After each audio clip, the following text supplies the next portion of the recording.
네, 지금 이 시간에는 우리 하나님 말씀을 함께 보겠습니다. 누가복음 18장 9절부터 14절까지입니다. 누가복음 18장 9절부터 14절까지.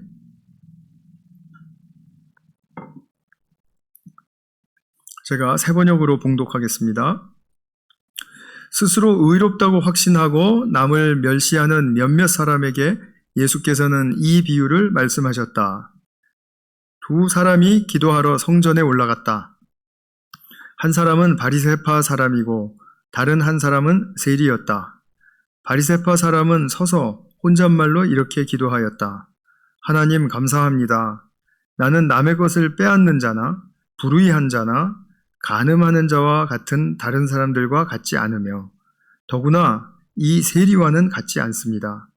나는 일에 2번씩 금식하고 내 모든 소득의 11조를 바칩니다. 그런데 세리는 멀찍이 서서 하늘을 우러러 볼 엄두도 못 내고 가슴을 치며 아 하나님 이 죄인에게 자비를 베풀어 주십시오 하고 말하였다. 내가 너희에게 말한다. 의롭다는 인정을 받고서 자기 집으로 내려간 사람은 저 바리새파 사람이 아니라 이 세리다. 누구든지 자기를 높이는 사람은 낮아지고 자기를 낮추는 사람은 높아질 것이다. 아멘.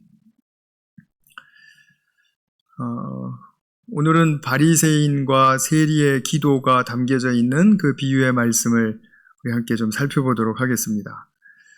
우리가 계속해서 이제 예수님의 비유는 하나님 나라에 관한 것이 많다라는 것을 강조해드리고 있죠. 예수님께서 2000년 전에 이 땅에 오실 때 하나님 나라를 임하게 해주셨습니다. 그리고 그 나라는 여전히 확장과 그리고 심화를 통해서 성장하고 있습니다. 우리의 신앙생활의 여정 속에서도 그러합니다.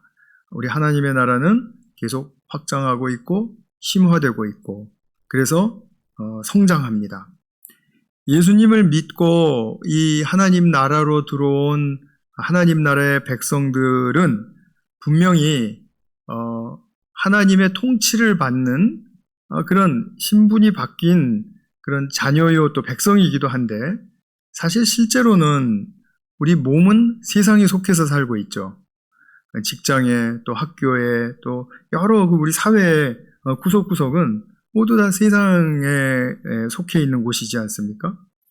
그러면 우리가 거기서 살면서는 이제 세상의 방식도 우리가 몸에 익혀진 것이 있고 또 따라야 할 것도 있고 또 세상의 목표가 우리를 계속해서 자꾸 유혹하기 때문에 우리가 그것에 대해서 다소 관심도 가질 수 있고 또 그것을 따라갈 수도 있습니다. 그러나 그러한 삶들이 우리가 하나님 나라의 백성된 크리스찬으로서 삶을 살아갈 때 요구받는 그 성경의 말씀과 상충될 때가 참 많죠. 정말 이것이 우리의 갈등이고 또 우리의 어려운 점 아니겠습니까? 그러면서 우리의 소망은 무엇입니까? 비록 몸은 이 세상에 속해서 살지만 그리고 때로는 이 방식과 목표에 그 속에서 우리가 살아갈 수밖에 없지만 그러나 어떻게 나의 이 삶의 현실을 하나님 나라의 방식으로 풀어내고 그리고 그 나라에서 받는 그 축복을 어떻게 내가 드러내며 살아갈 수 있을 것인가.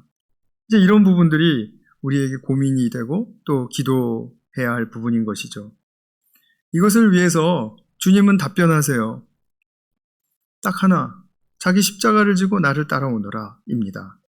예수님을 따르면서 변화되는 삶을 살아라. 변화되는 삶이라는 것은 뭐 그냥 무작정 변화되는 게 아니라 하나 예수님의 성품과 예수님의 방식을 닮은 삶으로 변화되는 것. 그 변화를 우리는 다른 말로 성화라고도 하고 또 성숙해진다라고도 말을 하죠. 그래서 우리가 하나님의 자녀가 되면 그 자녀가 되는 것으로 다 끝난 게 아니고 우리가 그것을 구원받았다라고 말하잖아요. 그 구원받았다라는 그 하나님의 자녀로서 다 끝난 게 아니라 그 다음에 그 변화의 출발점으로부터 새로운 여정이 시작하는 것이죠. 그래서 성화와 성숙의 과정을 거쳐가는 것.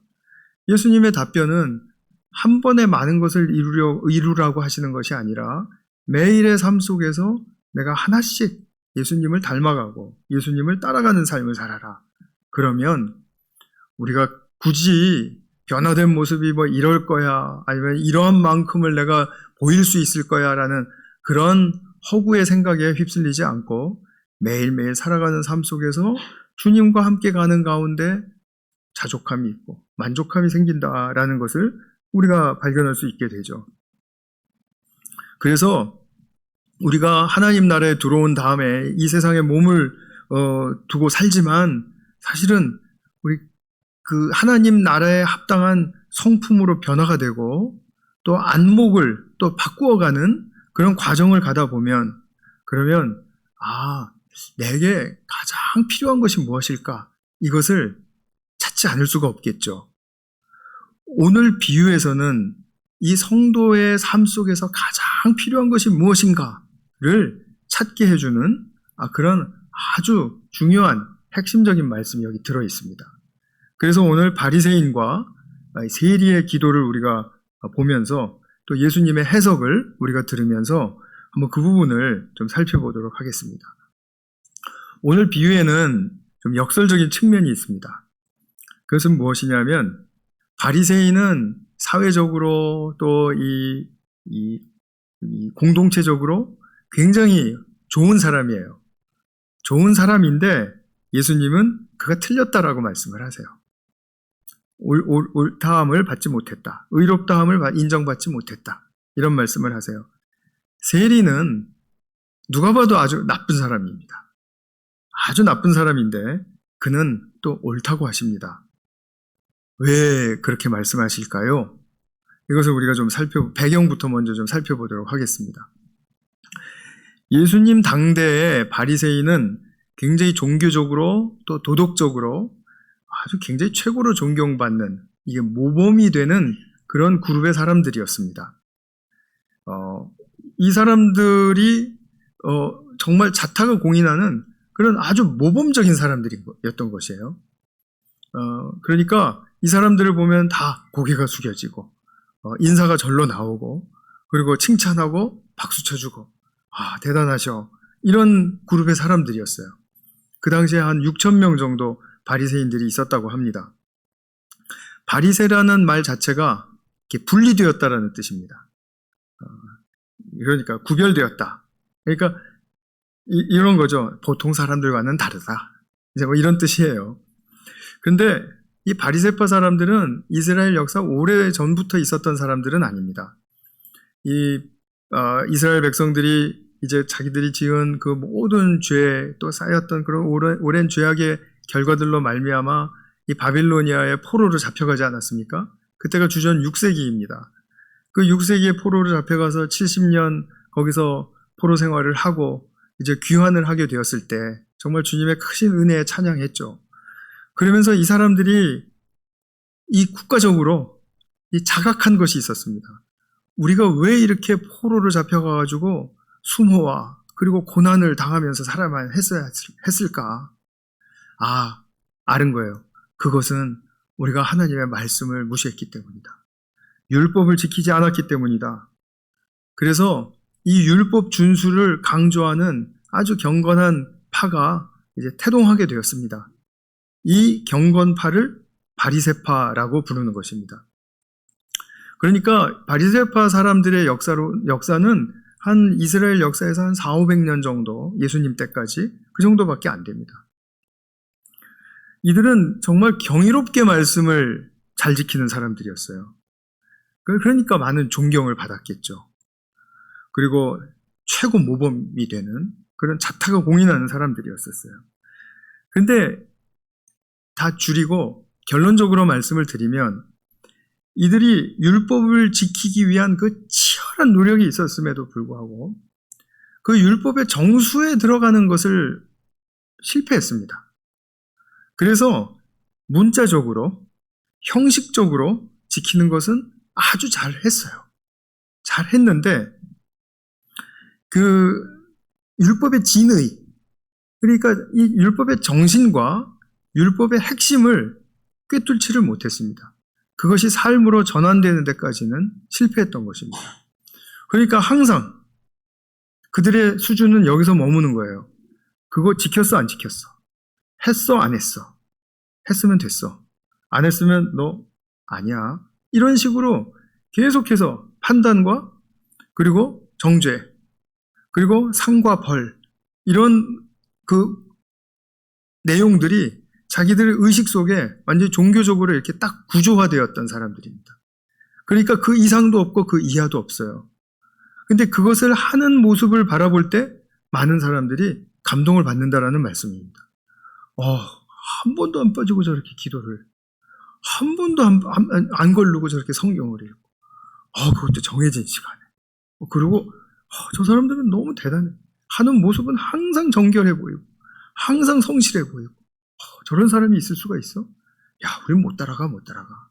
이렇게 칭찬을 받았지만 결국은 율법의 정수는 놓쳐버린 그런 사람들이었다는 거죠. 그런데 반대로 이 세리는 당시 사회에서 엄청나게 혐오를 받던 사람들이었습니다. 아니 대놓고 미움을 받던 사람들이었었어요. 유대인이면서도 자기들을 압제하는 그 로마 정부에 빌붙어서 그래서 자기 동족들에게 세금을 징수하고 그것도 많이 부과해서 징수하고 그리고 뇌물 받는 걸 아주 일상으로 삼고요. 그래서 뇌물 받으면 조금 덜 징수하고요. 안 그러면 이제 또 하던 대로 하고요. 그래서 많은 동족들에게 이제 피해를 입히고 또 그 미움을 받는 그런 배신자였습니다. 이런 사람을 누가 이스라엘과 같은 그런 정말 결속력이 강하고 그 자기 민족에 대한 사랑이 강한 민족에서 살아남을 수가 있겠습니까? 자기들이 돈은 벌지 모르고 그 위치를 이용해서 뭔가 살아남을 길은 터득했는지 모르지만 완전히 왕따죠. 보기도 싫어하는, 눈도 마주치기 싫어하는 그런 사람들이죠. 그러니까 바리새인과 세리를 비교해 보면 완전히 극과 극에 해당하는 그 사회 부류의 사람들입니다. 바리새인들을 오늘날로 비유해 본다면 대법원의 법관들 정도. 그 다음에 세리들을 생각해 본다면 우리 일제 그 압제 역사 속에서 그 앞잡이 노릇하던 그 민족의 배신자의 역할을 하던 그런 사람들, 그런 격인 거죠. 그러니까 도무지 이게 한 탁상 위에 올려놓고 비교할 수 있는 이게 되지가 않습니다. 비교가 안 되는데 예수님은 지금 가장 추앙받는 그룹, 가장 멸시받고 왕따 당하는 그룹의 사람의 이 모습을 비교함으로써 지금 뭔가 우리에게 중요한 메시지를 주시고 있다는 거죠. 이 두 사람의 기도를 들어보면 비슷한 점이 있어요. 공통점이 있습니다. 둘 다 서서 기도했습니다. 서서 기도했다라는 말은 신실한 모습을 가졌다라는 것입니다. 둘 다 직접적으로 하나님을 먼저 부릅니다. 그러니까 하나님에 대한 의식이 둘 다 있어요. 그리고 둘 다 자기 기도가 하나님께 들려지기를 원했겠죠. 그러니까 종합하면 두 사람 다 하나님께 나아가고자 하는 기도를 드렸던 것입니다. 그런데 이들의 다른 점은 기도 내용에서 나타납니다. 바리새인은 스스로를 드러내고 있죠. 스스로 자기 의의를 지금 강조하고 있습니다. 11절에 보면 하나님 감사합니다. 그 이유는 이런 거죠. 나는 남의 것을 빼앗는 자나 강도, 도둑 이런 사람들이 아니고 불의한 자나 행악을 저지르는 자, 그 다음에 간음하는 자와 같은 다른 사람들과 같지 않습니다. 자기는 같지 않대요. 더군다나 멀리 여기서 죄송합니다. 이쪽 분들 아닙니다. 이쪽 분들도 아니고요. 하여튼 멀리 떨어져서 기도하고 있는 세리와는 같지 않습니다. 자기가 그러면서 감사하는 거예요. 그래서 감사하대요. 그러면서 자기가 그러니까 일주일에 2번씩 금식합니다. 내 모든 소득에 11조를 바칩니다. 이러면서 이제 자랑하는 거죠. 물론 우리가 살아가면서 이렇게 비교하는 것은 나쁜 일이라는 걸 알지만 또 어떤 특별한 경우에는 비교를 하지 않을 수 없는 때가 있습니다. 예를 들어서 제한된 합격자를 뽑아야 되는데 지원자들 다 비교할 수밖에 없지 않습니까? 그런 경우에 우리 비교합니다. 그리고 우리가 더 나은 미래로 가기 위해서 현재는 어떠하고 과거는 어떠했는지 우리가 비교해 봐야죠. 그런 경우에 우리가 비교할 수밖에 없는 그런 상황들이 있습니다. 그러나 여기서 말하고자 하는 것은 뭐냐면 사람 대 사람으로 우월하고 열등하고 더 훌륭하고 더 못하고 이런 것을 비교하는 그 자체가 지금 굉장히 의식적으로 잘못되어 있다는 것을 우리에게 시사해 줍니다. 예수님은 그런 모습을 굉장히 대항하셨던 것 같아요.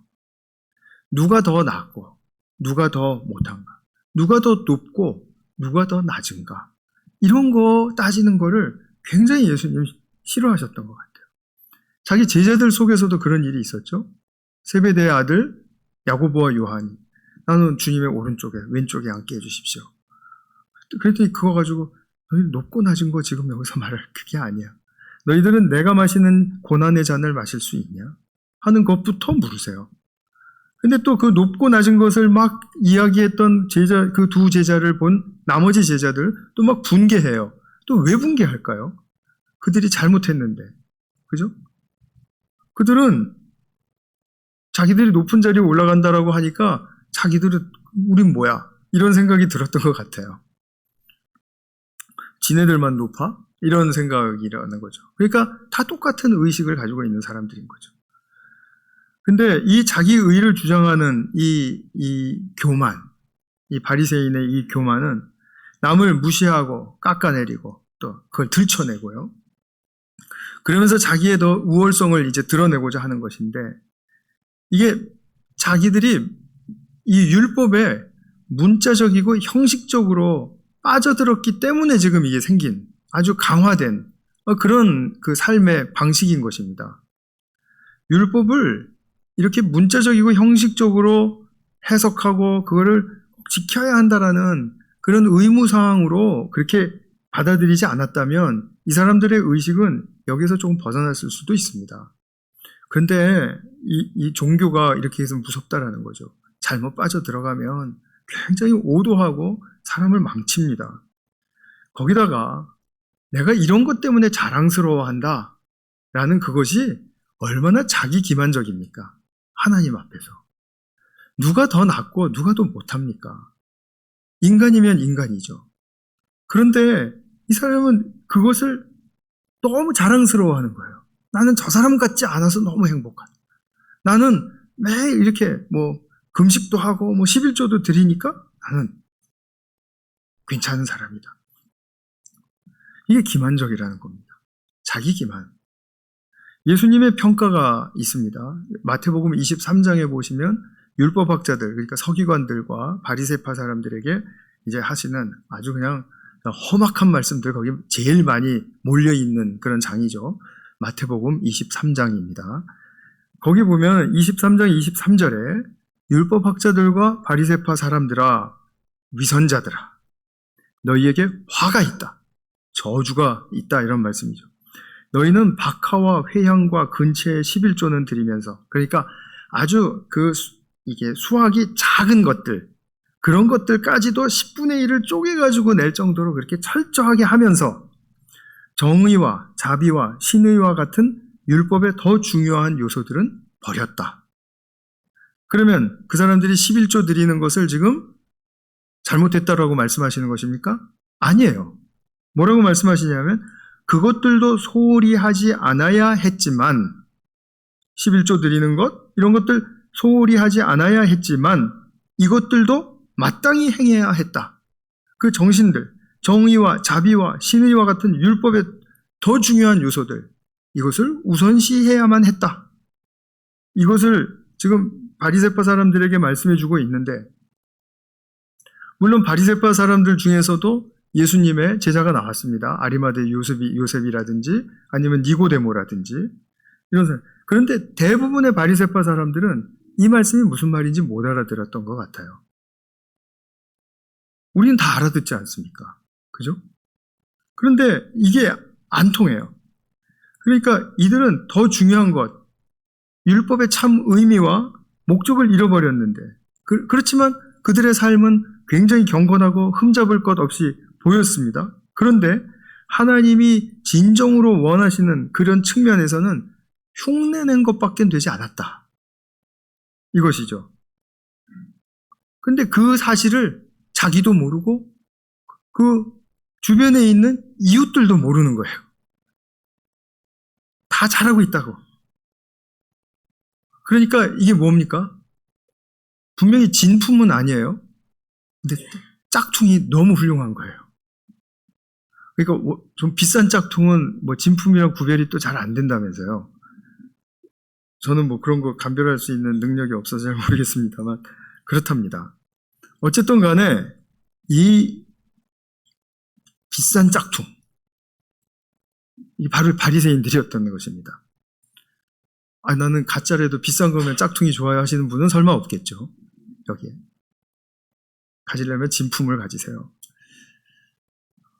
제가 뭐 이렇게 막 부추기고 하는 것은 아닙니다. 예수님은 바리새인들을 무척 경계하셨고 또 제자들에게도 또 그분의 사람들에게도 그렇게 말씀해 주셨습니다. 그들과 맞서서 강하게 다투시기도 했고요. 아마 성경에서 예수님이 가장 많이 다투고 심한 말씀도 많이 하신 상대가 바리새인들이죠.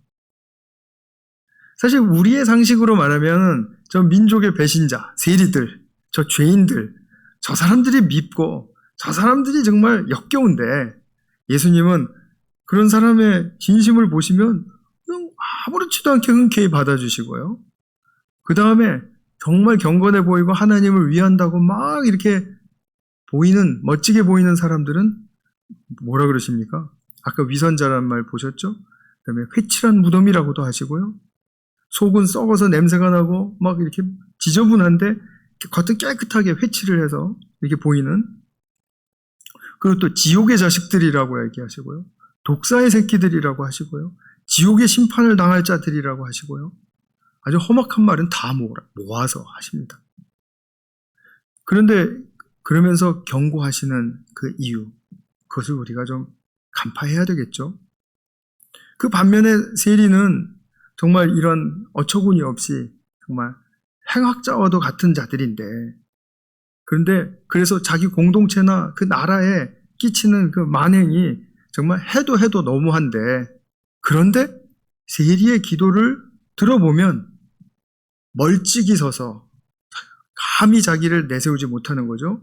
하늘을 우러볼 엄두도 못 내고 정말 자신이 그 영적인 파산 상태를 지금 심히 지나가고 있는 거예요. 그 다음에 가슴을 치면서 통탄해하면서 그러면서 하나님께 딱 한 말씀 올리죠.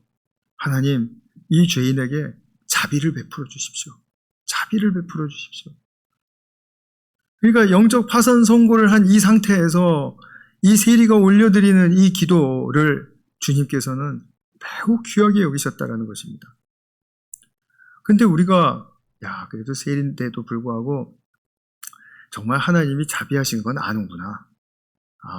그래도 저 사람이 자기 죄보다는 하나님의 은혜와 사랑이 크시다는 거는 아는구나. 아니요, 근데 저는 그렇게 생각하지 않습니다. 몰랐을 가능성이 큽니다. 자기가 그 공동체 속에서 그렇게 미움을 당하고 그러면서도 자기는 끊임없이 그렇게 사람들이 역겨워하는 짓을 해야 하고 그것이 1, 2년이겠어요. 계속해서 여러 해 동안 해왔고 하는 그렇게 나오면은 자기 양심은 이건 정말 하나님도 날 용서하실 수 있을까? 나에게 자비를 베푸실 수 있을까? 하는 생각이 들었을 것이고 하나님의 용서와 자비에 대한 의심이 분명히 들었을 것입니다. 그러니까 사회 속에서 세리 같은 자는 그렇게 버려져야 한다는 그런 통념을 왜 몰랐겠어요? 나는 버려질 자구나.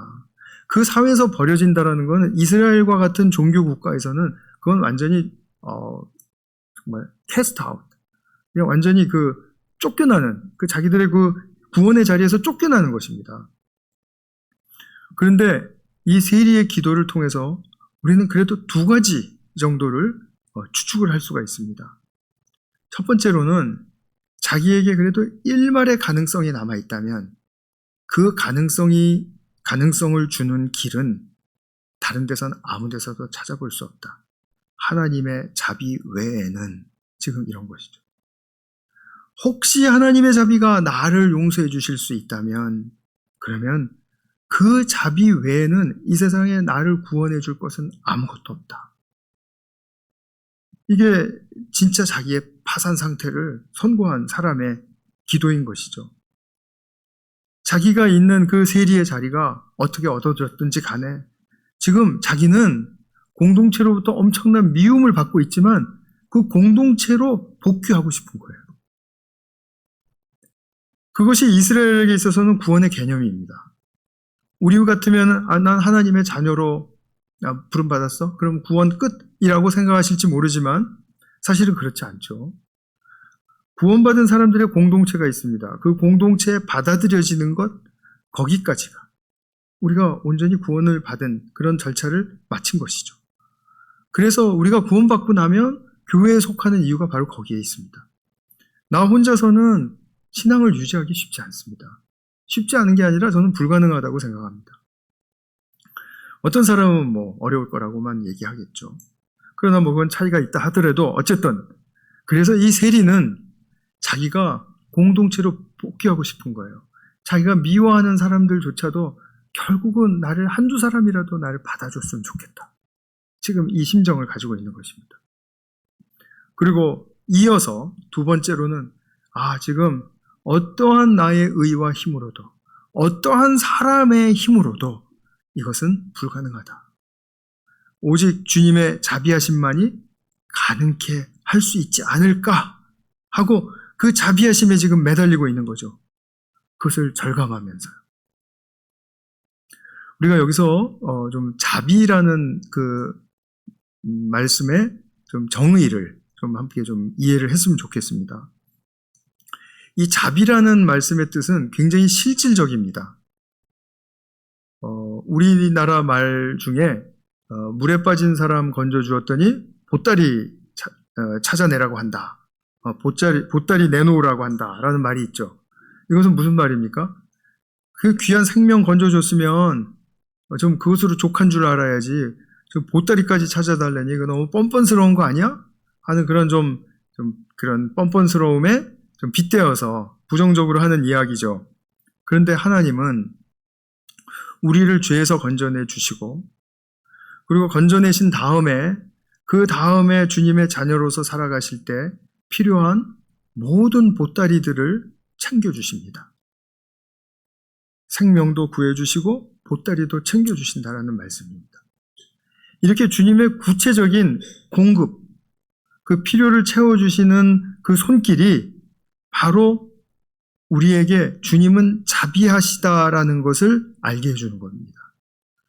그러니까 제가 이제 헌금 기도할 때마다 항상 빠뜨리지 않고 주님을 부를 때 붙이는 형용사가 있죠. 자비로우신 하나님입니다.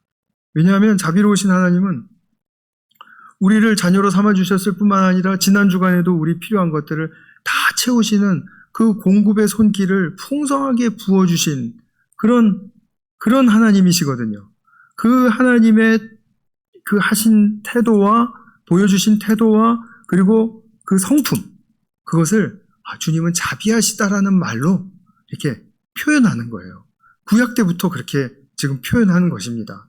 그래서 여러분 기도하실 때 자비로우신 하나님 이렇게 부를 때 내게 공급해 주신 것이 얼마나 큰 것인가를 감사하며 그렇게 표현하실 수 있기를 바랍니다.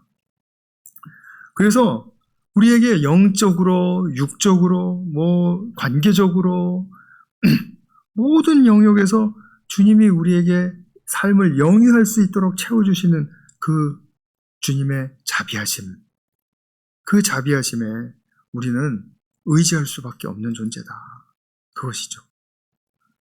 정말 우리가 삶을 살아가면서 정말 주님의 자비하신 성품과 그 자비하신 도우심 외에는 내가 삶을 제대로 영원히 영위할 수 없습니다. 라는 고백을 하실 수 있겠습니까?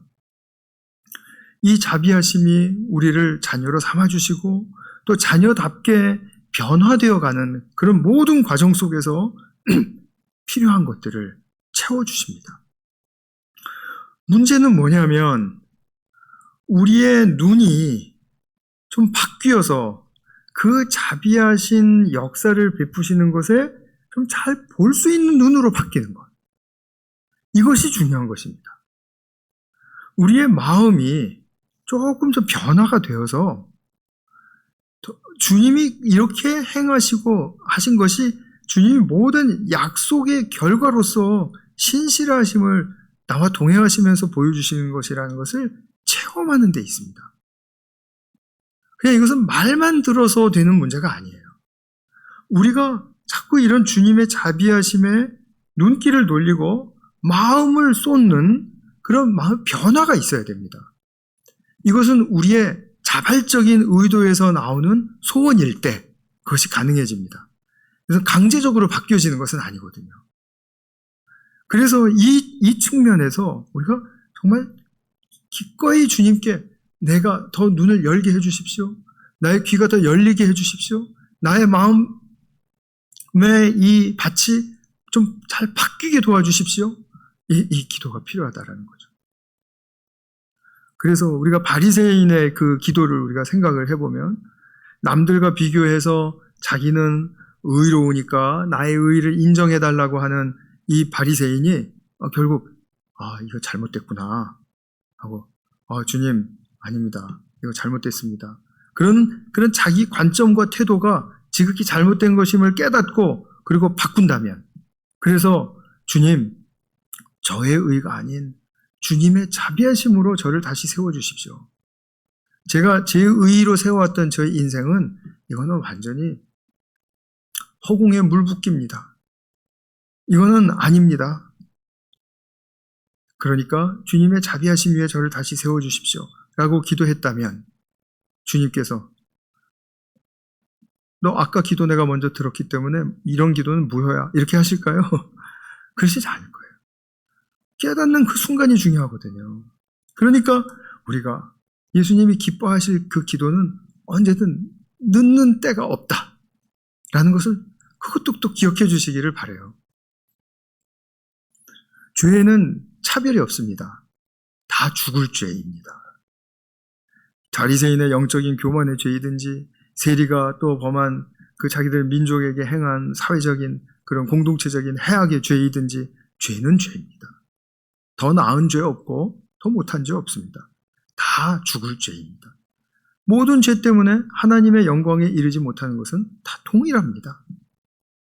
그런데 어떤 죄 중에서도 살아날 길은 딱 하나입니다. 주님의 자비하심을 간청하고 그리고 의지하는 것입니다. 주님의 자비하심만이 나의 살 길입니다. 라고요. 성도님들의 삶의 현재가 지금 어떤 상황이실지 모르겠습니다. 그러나 오늘 세리의 기도를 배우셔야 합니다. 그 역겨운 사람이고 또 해도 너무한 사람이지만 그리고 꼴보기 싫은 사람이지만 그 사람의 기도는 배우셔야 합니다. 그래서 그 기도를 배우고 드리기 시작할 때 진정으로 나의 영적인 삶의 길이 먼저 열릴 것이라는 것을 저는 확신합니다. 분명히 그렇게 되실 겁니다. 그리고 주님의 자비하심에 깊이 의탁해서 내가 나를 높이는 삶이 아니라 주님이 나를 높이시는 역사가 함께 하시기를 축원합니다. 우리 기도하겠습니다. 바리새인과 세리는 너무나 다른 입장에 있었지만 참으로 다른 의미가 담긴 그런 기도를 드림으로써 한 사람은 의롭다함을 받지 못하였고 한 사람은 의롭다함을 받았습니다. 주님, 예수님께서 보시기에 합당한 세리의 기도를 우리가 배우기를 원합니다. 주님, 저희를 주님의 자비로 보살펴 주시옵소서.